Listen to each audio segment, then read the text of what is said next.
Alright, we are set to go here. We are about 10 minutes away from first pitch here in Game 2 of the 2020 NLCS. Obviously yesterday, big loss for the Dodgers as well,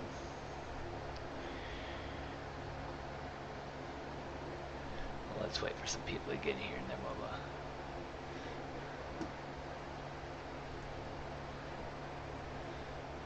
get this thing going.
We're about 8 minutes away from first pitch here of Game 2 of the NLCS. I wouldn't say it's a must-win for the Dodgers, but it would be nice if they... let's get back onto the big screen here.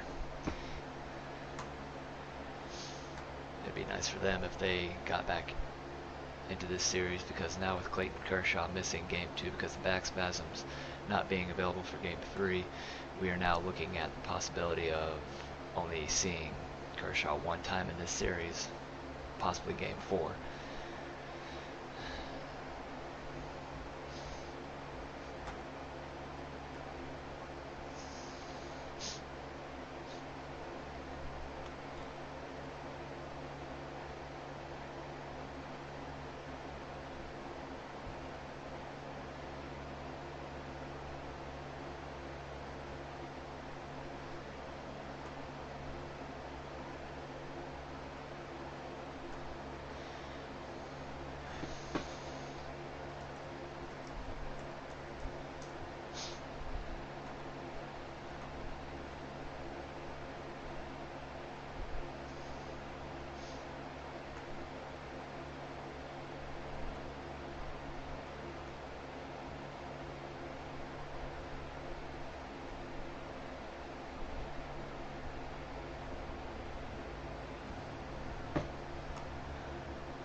this game as we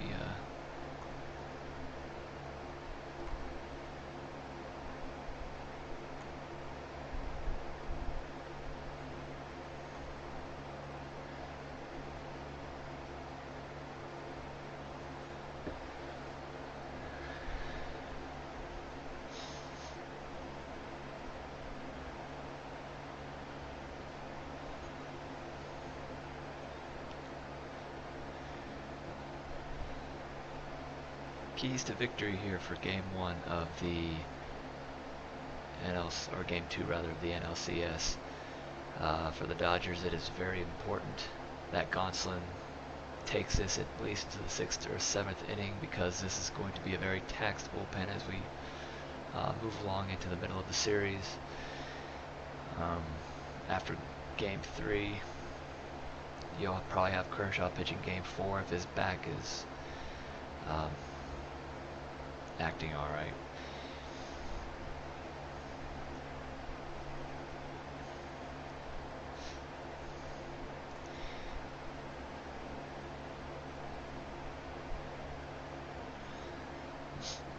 As the Dodgers get ready to take the field. Right now we are seeing manager Dave Roberts take his spot in the Dodgers dugout, as we are now 5 minutes away from first pitch here in game 2. Of course, I'll be broadcasting this live all throughout the game. Of course, can't be able to show you the footage, copyright issues with YouTube, and yeah, so that's always fun, right?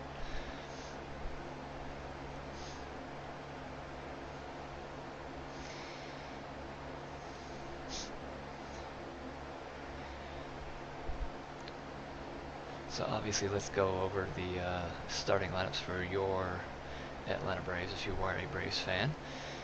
We have leading off Ronald Acuna Jr., batting second Freddie Freeman, who hit that big home run to lead off the game, or to lead off the scoring for the Braves yesterday. Marcell Ozuna, your DH, batting third. Travis d'Arnaud, who's been a big factor for the Atlanta Braves during this postseason run, will be batting fourth. Albies playing second base, batting fifth. Swanson, shortstop, batting sixth. Austin Riley playing third base, the big hero last night for the Atlanta Braves in the ninth inning. Nick Markakis, who really has been struggling to get going here offensively, will be batting eighth and playing left field. And Christian Pache will be playing center field and batting ninth. And for the Dodgers, just a little bit of a tweak to their lineup. Mookie Betts batting right field. They really need to get him going in this series because the offense will go wherever he goes. Corey Seager batting second, playing shortstop. Turner playing third base. Always looks like my sister's husband for some reason. I don't know why. It must be the beard. Batting third. Max Muncy playing first base, batting fourth. Will Smith catching and playing fifth. Amazing game against the Padres the other day, but shut down last night by Max Fried and company. Cody Bellinger playing center field and batting sixth, and just like Mookie Betts, they need him to get going. Both he and Betts were 0 for 8 yesterday. So, basically scoring one run. Obviously they go where Bellinger and Betts go. So AJ Pollock playing left field, batting seventh. Peterson batting eighth and DHing and playing second base. We have Chris Taylor batting ninth. Usually thought he was good at playing left field. Kike Hernandez was pretty outstanding at second base last night. And kind of surprised that he's not in the lineup tonight, but I guess it may just be because of the right-handed. Well, Taylor's a right-handed batter too, so I don't really understand that. But the big news is we've got a scratch in the lineup, and that was obviously Clayton Kershaw. This really kind of throws a kink into things when you think about a 7-game series where there are no travel days. So not only are they not going to see Buehler again on full rest unless, they need him on short rest in Game 5. This Game 4 coming up for the Dodgers may be the only time they're going to be able to use Clayton Kershaw.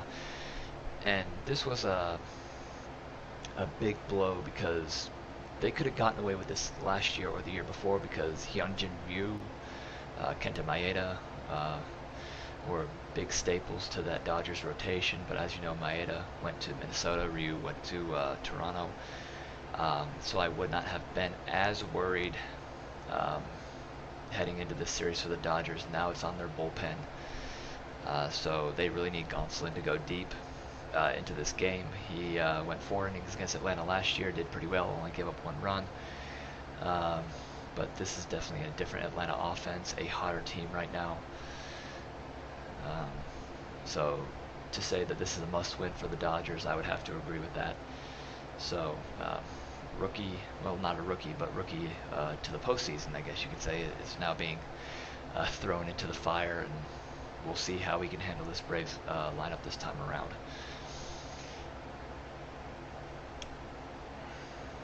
But Tony Gonsolin is now finishing his warm-ups. Record of 2-2 on the year, 2.31 ERA, and 46 and 2/3 innings. Only walked 7 guys, struck out 46, so averaging about a strikeout an inning. He's only surrendered 2 home runs during that stretch, and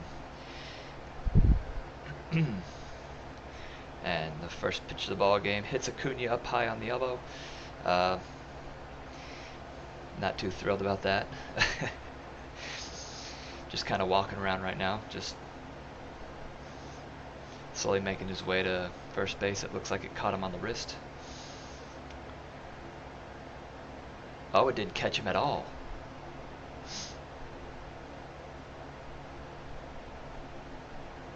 It hit the handle of the bat, but did not hit Acuna, but they awarded Acuna first base. It was more the bat jolting in his hand that caused the injury to his finger. So not a good start for the Atlanta Braves here, as they are now looking at his right hand, looking at his, looks to be his grip near his thumb. But again, it did not look like it hit him.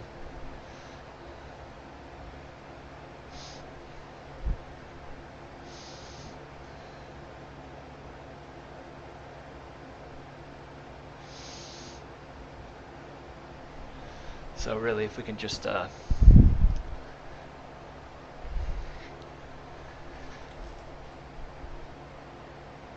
okay, so no hit by pitch. They did reverse it because the ball kind of hit him right here on the bat when he was holding the bat like this, and the bat jerking out of his hand really ripped the bat out.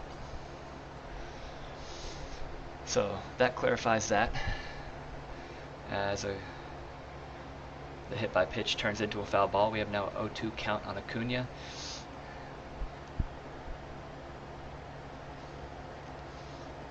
And slider, strike 3. Swings and misses at a pitch in the dirt. Let me go to ESPN here.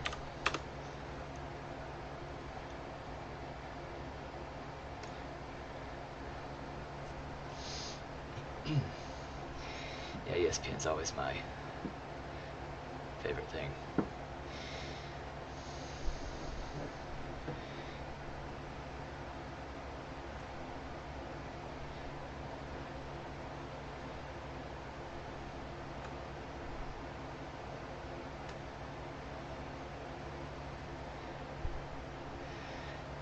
Zhang, yeah, Dodgers definitely have to win this game.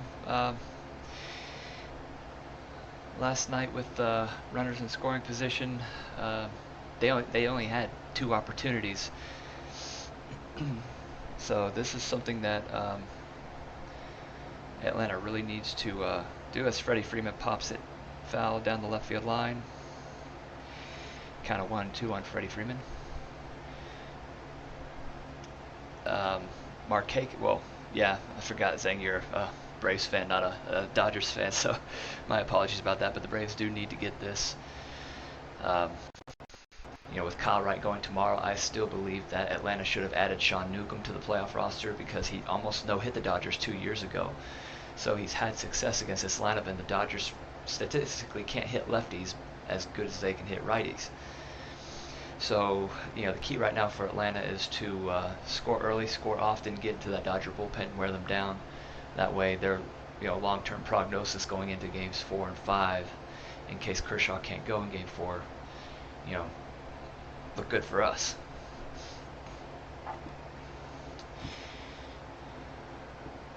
So Ozuna is now up to the plate, swings and misses at the slider, 0-1.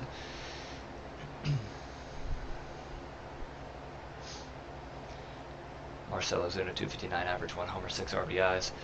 I have a pretty good feeling that they're going to give him a heavy dose of off-speed stuff because he can slam the fastball. Slider outside corner, 0-2. Looks like a pretty generous zone tonight.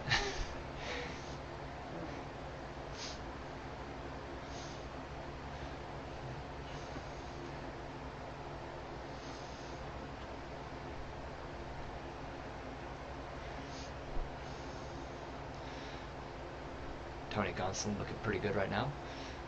Wind up the 0-2 pitch, up the middle, diving stop. What a play. What a play by Chris Taylor, taking away a base hit from Marcell Ozuna. Talking about a good utility man for the Dodgers, usually an outfielder, but called in to play second base tonight and made an outstanding play to get them out of the first. So now we head to the bottom of the first, and we'll see how the Dodgers can crack Ian Anderson. They've never seen him before, which, can tend to be problematic for the Dodgers. It depends on how long it takes for them to get used to him, I guess. Let's see.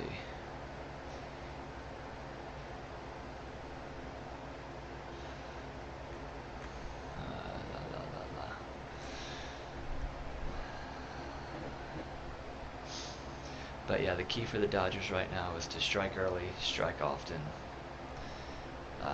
They can't let Anderson get into his game. I mean, we saw the first career start for Anderson was against the New York Yankees, which, I know they were missing a few key players in their lineup that day, but still a formidable lineup, and he went 6 innings without surrendering a hit. Or I think it was 5 2/3. Bloop single took that no-hitter away from him.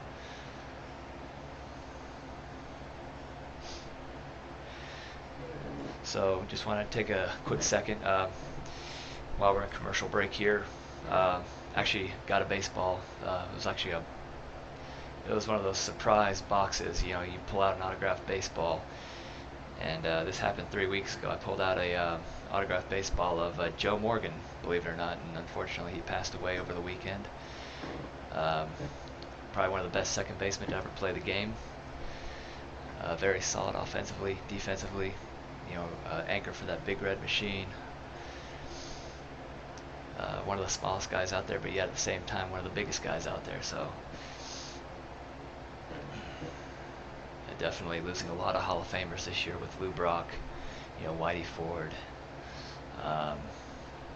Can't forget about Tom Seaver, Bob Gibson.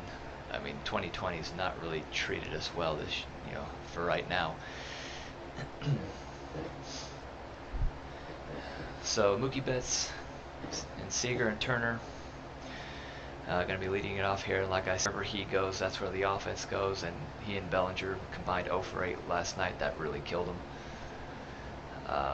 Seager and Turner batting .250, as you can see on the screen in this series. And A.J. Pollock, the big man, at .333.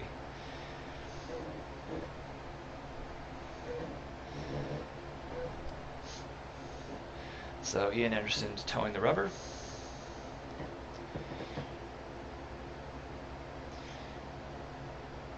This is a little bit ahead of me. First pitch, Fastball right down the middle, taken, strike 197 miles an hour. Mookie Betts with that nice big gold chain around his neck. Batting .304 for the postseason, no homers, 4 RBIs. Really changed the dynamic of this offense, from power offense to, and they still can hit home runs, but he really changed their identity. This really isn't like the lineup you saw for the Dodgers in years past with, Yasiel Puig in the middle of the lineup, Manny Machado as a ball 2 down low. He's popping 97. 1-2 pitch fouled off to the left side.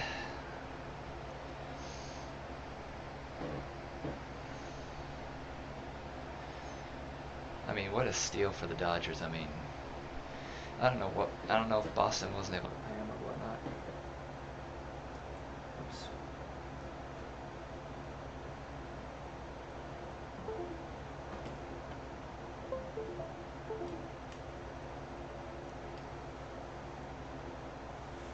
Let's see.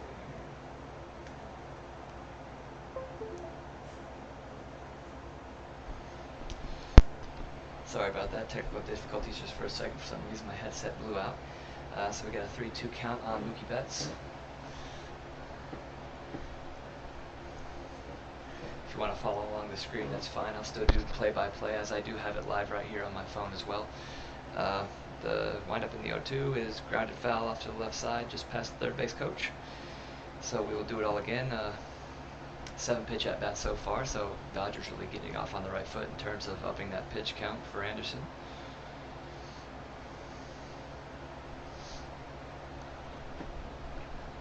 Anderson back into his windup.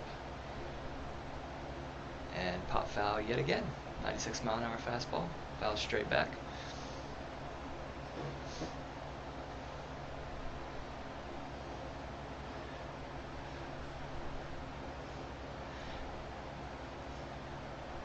Yeah, we are definitely going to need it. I mean, it was big for Atlanta to get off the schneid last night and win the first game.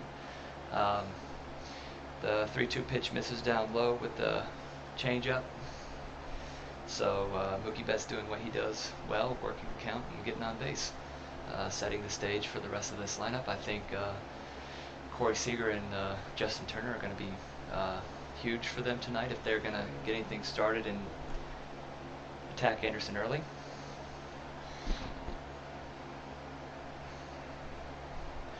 But really, when it comes down to the bullpens, Atlanta, really was very conservative last night with their bullpen. I think they only threw like 25 pitches as a whole, while the Dodgers bullpen had seen 2 guys throw over 20 pitches apiece. Ball gets away. Mookie Betts will advance to second base. That should be scored a wild pitch on Anderson. And we know that Anderson does have that tendency to, take an inning or 2 to settle down. And with this being his first real test since that Yankees lineup in his first career start, this could be there could be a little bit of butterflies for him, but I mean, Darno flat out just missed that ball, hit the umpire right in the foot, so it will be scored a wild pitch.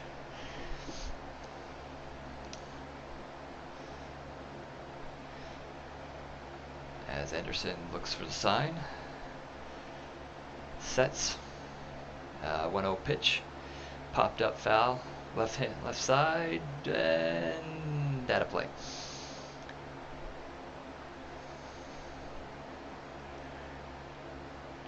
So Will Little's behind home plate, Corey Blazer at first base, Dan Iasonia at second base, Alan Porter third base, James Hoy out in left field, and Pat Horberg umpiring in right field, and that is your umpiring crew for the day.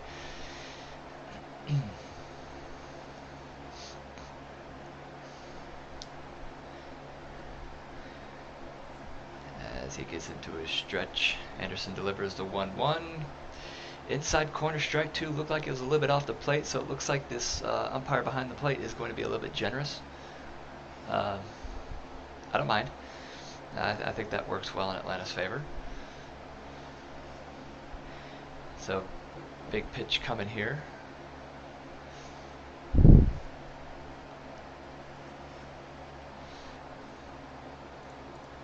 we go.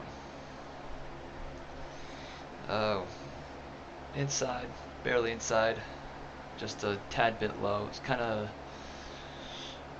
you kind of wonder how inside he's going to be calling these balls as strikes, but that looked like just about the same part of the plate.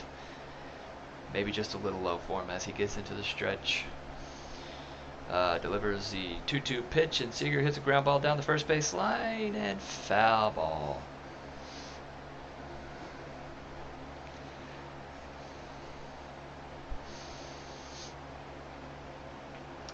So the toughest pitchers to hit during the 2020 regular season and postseason, Ian Anderson's changeup.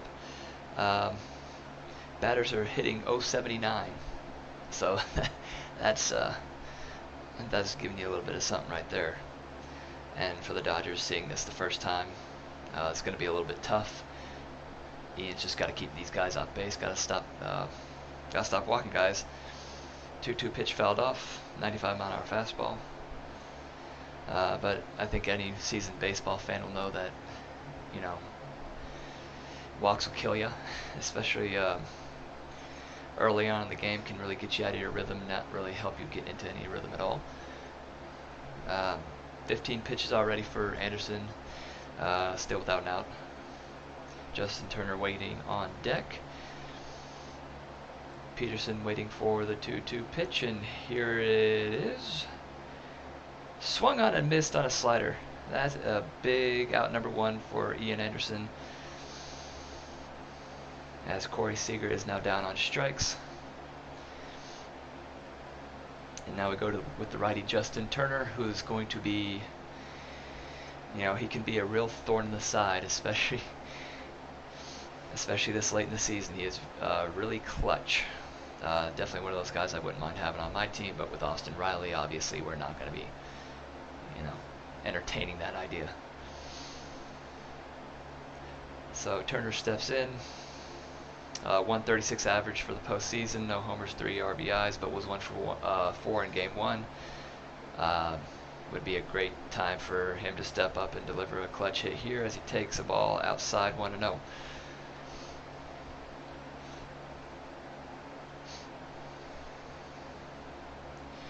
Turner bounced around a little bit before landing with the Dodgers. I know he was big with the Mets.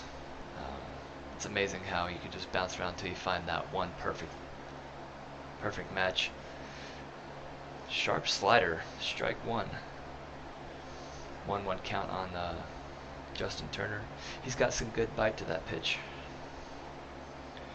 During his postseason career, he's batting .293, Justin Turner, with 9 home runs, 38 RBIs. So, regardless of a slow start of the postseason, and you really can't blame it on the longevity with the 60-game season. So it's almost like both these teams are in mid-season form.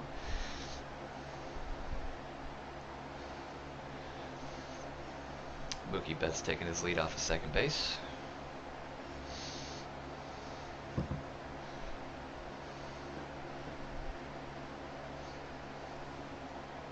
As ESPN has apparently frozen their thing there. As Justin Turner pops it up, Ozzie Albies going out. Kristen Pache calling him off to make the play. 2 out.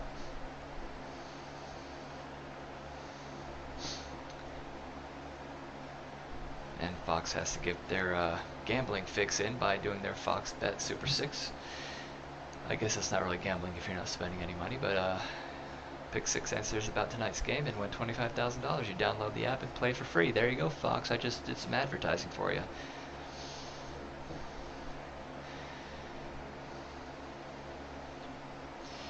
Max Muncy batting .158, no home runs, 2 RBIs.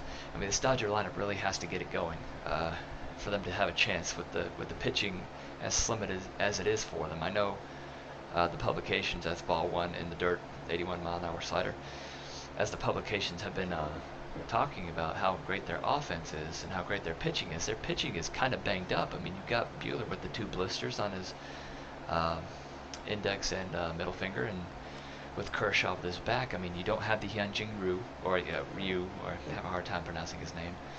And, Kenta Maeda would have been great in this series, but now he's with Minnesota, obviously. So, they're really testing it in this series with the guys who really haven't been there before. I mean, I like Urias. 1-0 pitch, fastball inside corner, or That could have been a fastball, 88 miles an hour. Looked like a.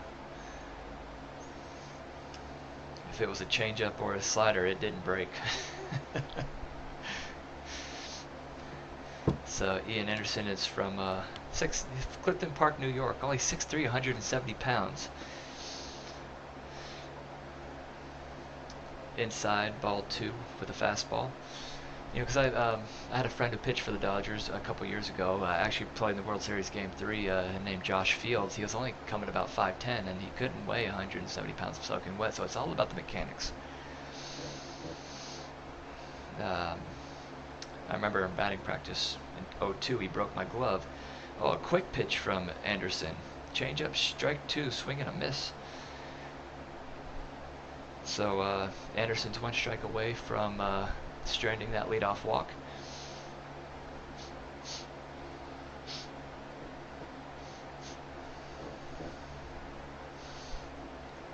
Anderson looking in for the sign.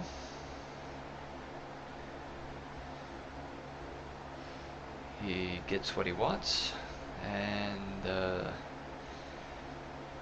2-2 pitch is on its way. Way high with the fastball, 95 miles an hour. That was his 24th pitch of the inning, so the Dodgers, even though if they don't score a run this inning, they've done a good job of already elevating his pitch count. But then again, with the Braves bullpen, you don't know if that's really much of a win or not. With an ERA of 0.44 in the postseason so far, I mean, that's unheard of. Mookie Betts taking his lead as Ian Anderson delivers a 2-2 chop foul behind home plate. So Max Muncy hanging tough. Anybody else want to see Will Smith for the Braves face Will Smith for the Dodgers?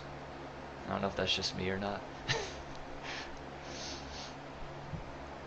So we got a couple of Maxes with Fried and Muncy, and we've got 2 Will Smiths. It's could be a confusing. Couple of confusing segments to this series as Ian Anderson gets into the stretch and delivers the 3-2 pitch.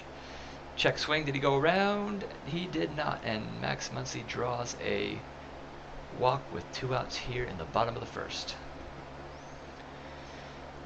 And so that does bring up the aforementioned Will Smith, who had an amazing finale against the Dodgers with 4 hits, or was it 5 hits? I can't remember.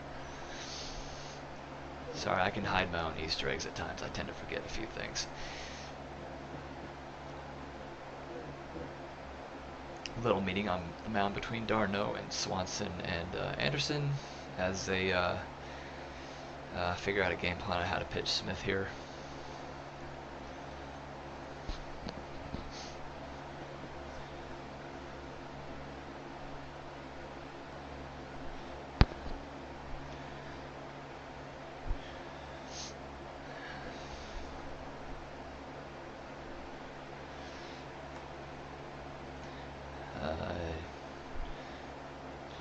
Will Smith batting .238, no homers, 4 RBIs.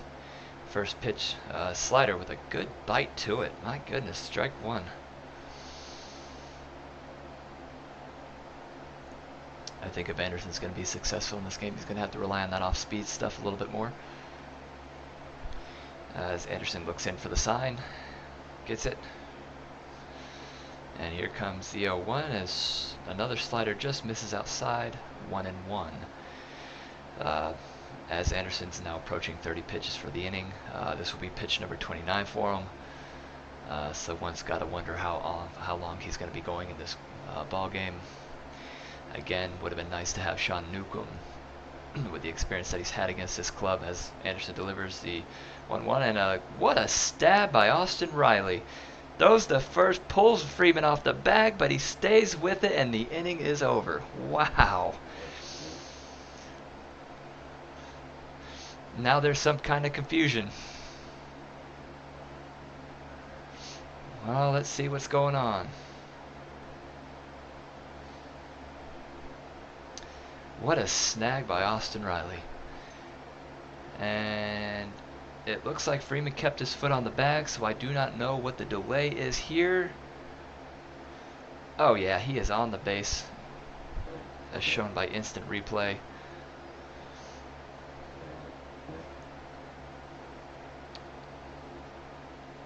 So Freddie Freeman's going over to the Dodgers dugout right now and kind of joking around with them about the play. I think they're just looking at it just to make sure that he was on the base, which he was, so this inning should be over.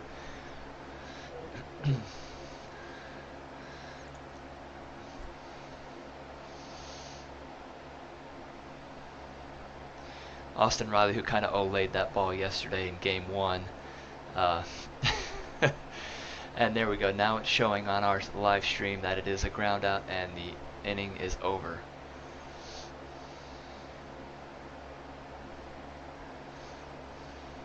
Man, what a play by Riley. That saved a run.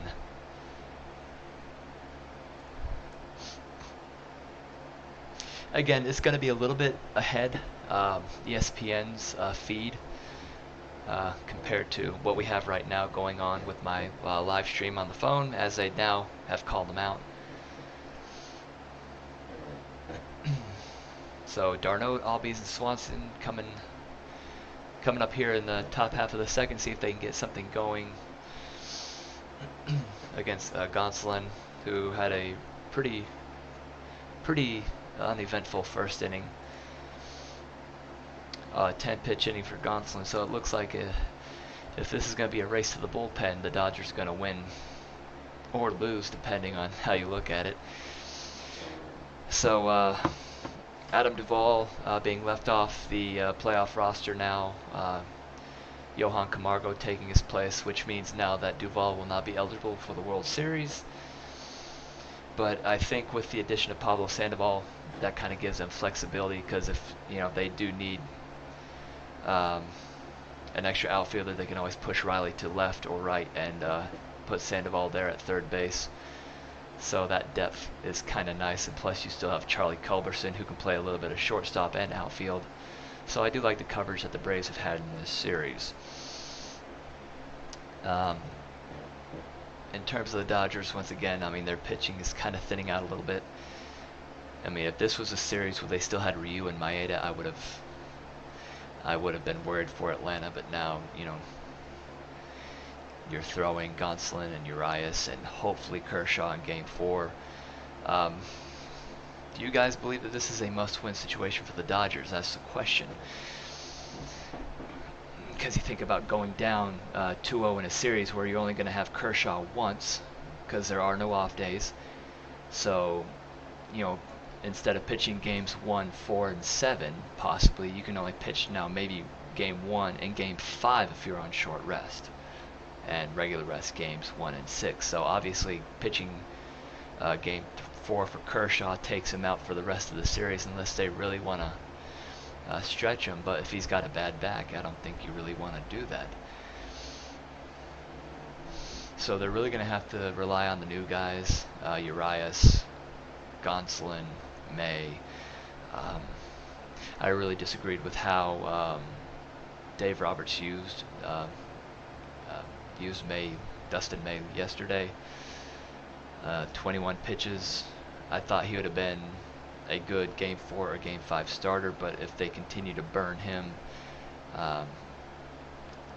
who knows? As Travis d'Arnaud steps up.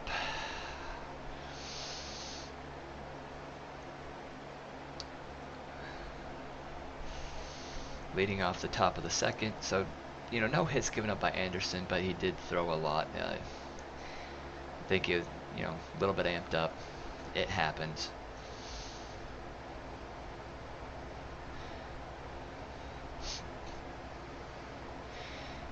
Gonsolin throws 96-mile-an-hour fastball on the upper part of the zone for strike 1. Travis d'Arnaud batting .391, 2 homers, 7 RBI this postseason. Most of that was the damage done against the Marlins, as Gonsolin stretches and delivers the 0-1.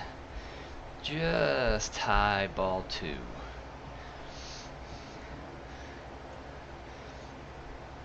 Of course, my friend, let me know about Ian's struggles. 30 pitches and still in the first. Well, technically not, as a nice breaking ball at 88 miles an hour finds the zone. 1-2 to Travis d'Arnaud. On deck is Ozzie Albies, who played a big role in that 9th inning last night with the comeback. Gonsolin getting set, and the 1-2 pitch just missed outside. 2-2. It seems like there's a tad bit of inconsistency here with the strike zone, especially with that outer portion of the plate to the right-handed hitters. As they show Dustin May, 2-2 pitch swung on and missed on a fastball, strike 3. d'Arnaud is gone, 1 down.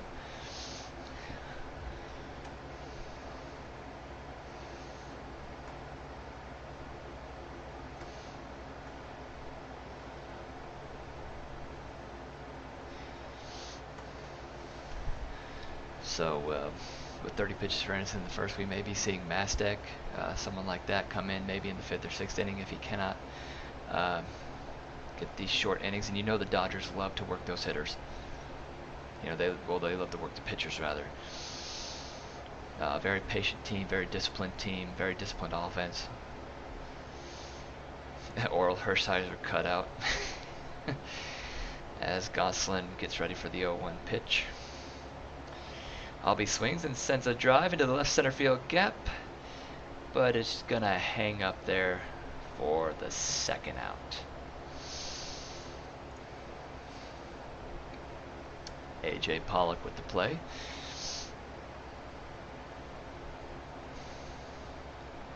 As Dansby Swanson finds his way into the batter's box. Really beautiful ballpark there in Arlington. They really did a great job with that. If Atlanta does happen to make the World Series, I am considering a trip up there to see, because my friend is a Tampa Bay Rays fan and she knows her baseball. Let me tell you what, she's not just looks. And so she said, if it's Tampa Bay and Atlanta, come on down and we'll go to a World Series game. And I said, all right, let's do this. 1-0 to Swanson. Gonsolin only at 18 pitches, very efficient. This is exactly what the Dodgers needed here early on. 1-0 pitch up high. 2-0.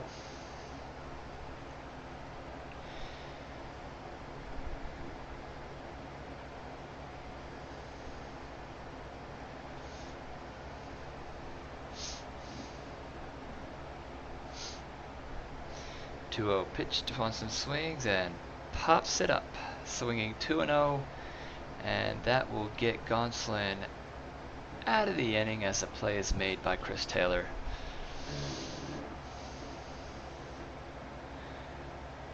So middle of the 2nd, no score. So far this is exactly what the Dodgers needed. I know Gonsolin only went 4 innings against Atlanta last year, but this looks to be a 7-inning start for him at this rate.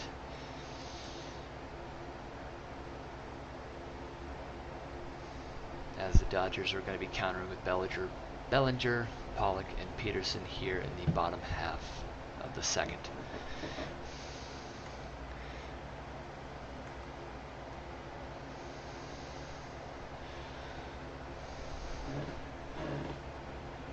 I'm still trying to get used to everything with this because it's hard for me to look at the screen because it seems like StatCast right here on ESPN is 1 pitch ahead of me.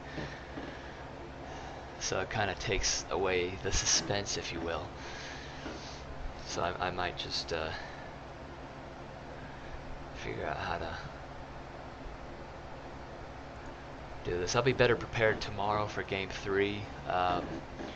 Unfortunately, I had 2 hours to set up today, and that 2 hours was spent helping my friend because he ran out of gas about 35 miles away, so I had to go fill up a 6-gallon gas can and deliver it to him. So yeah, it was kind of like a really late setup for me here, so not the best way to begin the streaming business, if you will.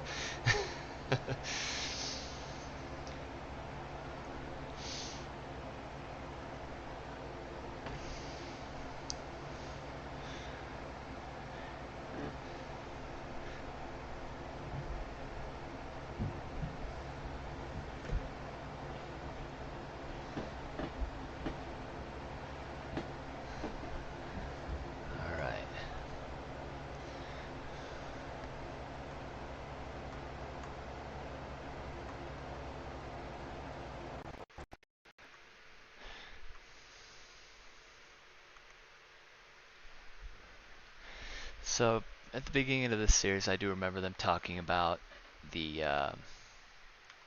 Dodgers bullpen and how they averaged the fastest speed, but that worked against Milwaukee, that worked against San Diego, but they tend to forget that Atlanta can hit the fastball. If you go back to the 3 home runs as they are now coming back from break, the 3 home runs that were hit yesterday were off of fastballs, as ball 1 to Cody Bellinger.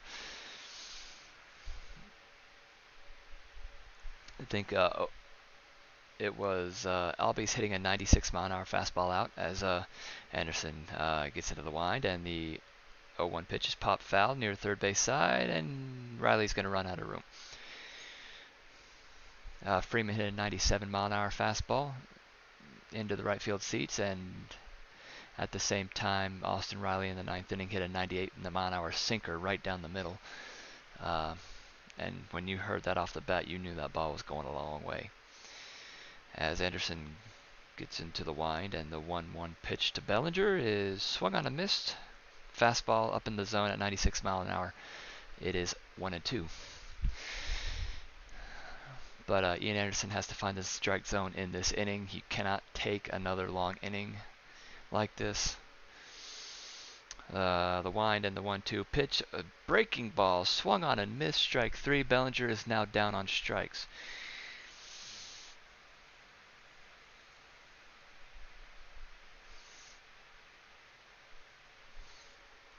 As we look at the replay, good slider. Really good slider from Ian Anderson right now.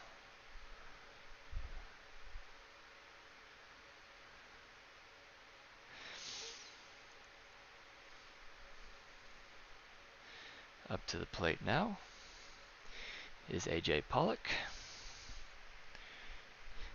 As Anderson gets to the line, the first pitch, inside corner, strike 1. It seems like the umpire is a little bit friendly to the inside corner on both left-handed and right-handed hitters. Not so much on the outside part of the plate right now. So 0-1 on Pollock. Postseason batting average of .278 right now.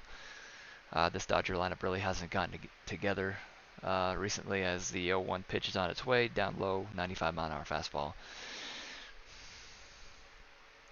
And it looks like Anderson's got 2 different windups right now. He's got some kind of quick pitch going that he's using every so often. I guess trying to get them off their game, as the 1-1 pitch is down low, 2-1. Ian Anderson is a minor leaguer, 80 starts, 17-21 record with a 2.91 ERA, so that's still pretty good. Just didn't get enough run support, obviously. As Anderson's back into his wind, and the 2-1 pitch is on the outside corner, strike 2. Looked like a changeup that didn't really have much movement on it.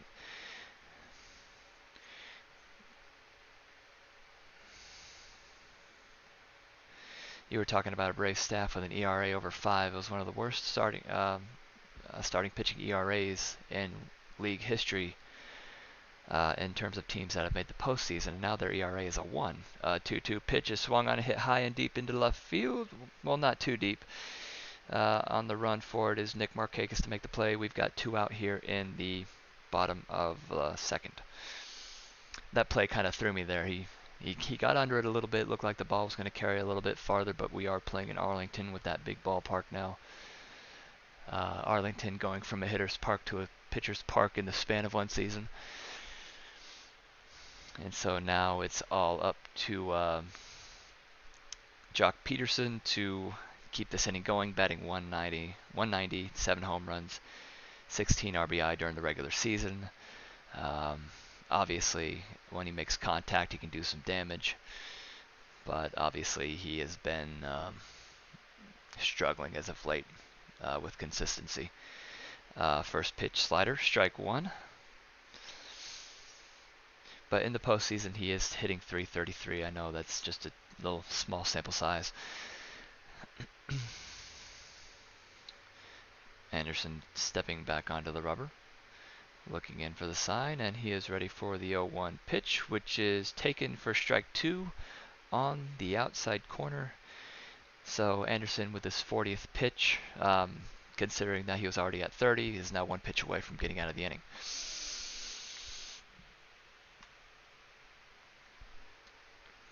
Jock steps back in, waggles the bat a little bit, and awaits Anderson's 0-2 pitch, which is in the dirt. Ball one. And as I'm going about the game here, I'm going to try to switch it up a little bit, see if I can kind of create my own little facade here instead of going off of Gamecast, which is one pitch ahead of me, because obviously they're at the game. I'm contending with commercials, and popped in the air to right field. Acuna in his tracks will make,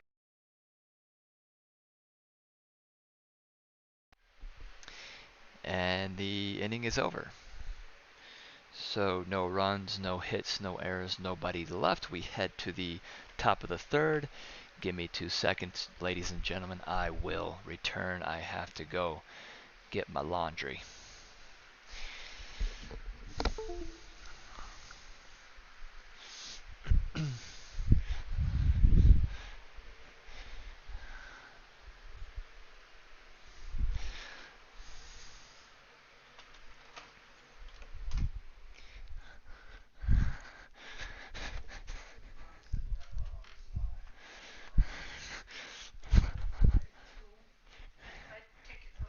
Yeah.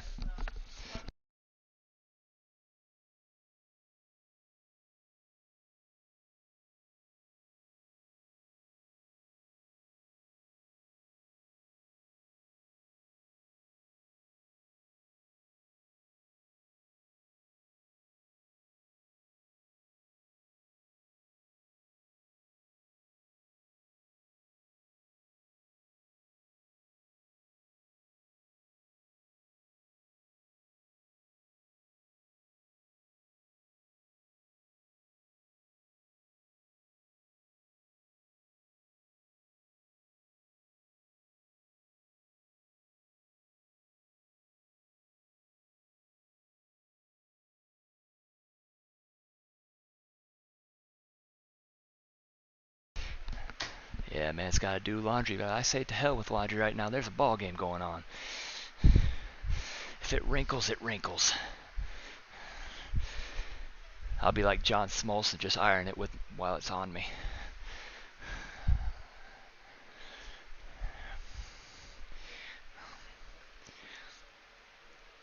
All right, back to the action here.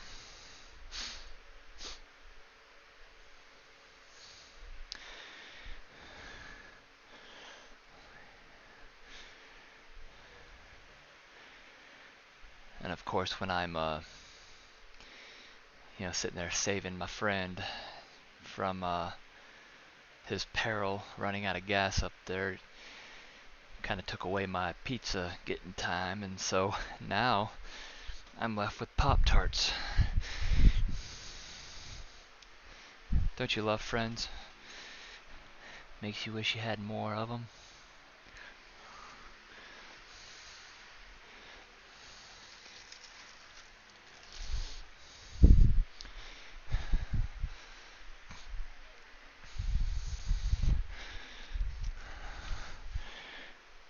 Austin Riley now stepping in to the batter's box.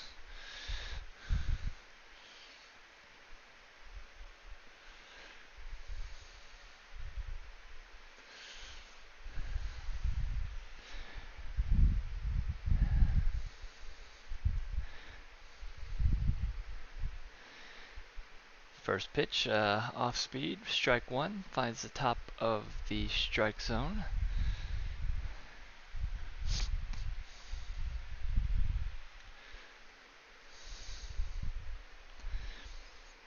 Oh, 1 pitch, a little bit of tail on that off speed pitch inside ball one, so we have a 1-1 count on Austin Riley. As they show the cardboard cutouts of the Atlanta Braves.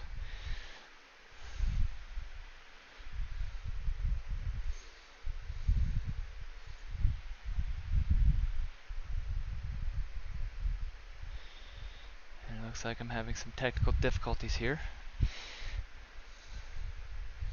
Riley swings and sends a fly ball into center field. Mookie Betts is right there to make the play, or that's Peter Bellinger. See, what kind of a sportscaster am I?